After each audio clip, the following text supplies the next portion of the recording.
ساکنان این بینای 18 آشیانه در دوشنبه امروز در صحن آن آرام و بی‌پروا سیر و گشت و بازی دارند، اما شب گذشته بسیاری از آنها با ترس و تهلکه از آن بیرون دویدند.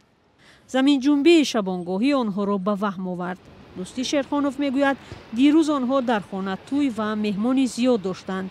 وقتی زمین لرزید همه بیرون برآمدند. ما ششم آشیانه بودیم، شب فهمیدیم.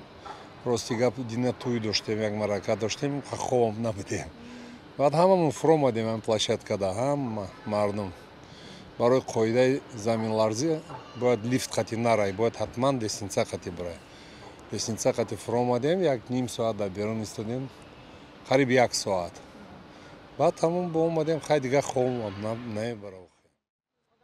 اکثر ساکنان شهر میگویند این بار زمین لرزه طولانی‌تر و ترس‌آور بود. هرچند در دل شب رخ داد، ساکنان زیاد میگویند بیدار شده و به بیرون دویدند. والله خواستم که استرس و جنبی دسته های.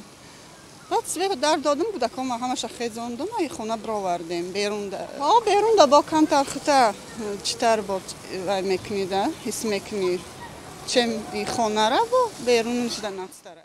با فرق از همسایه ها گلدسته در خانه ماندن را بهتر دانسته است. بلندشونه کجا ایستادن ممکنه؟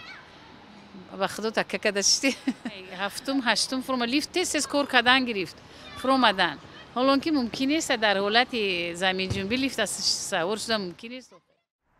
با اطلاع کمیته حالت‌های فوق‌العاده زمین لرزه شب گذشته در تاجیکستان آسیب و تلفات نداشت.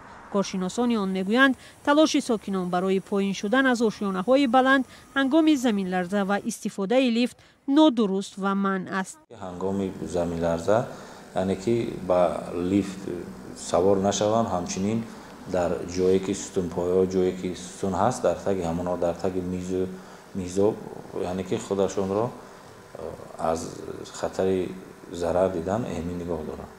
نسبتاً خطر کم بله نسبتاً حالت جراحت برداشتگی آدمان وابسته به زمین لرزه کمتر به خط گرفته می شود.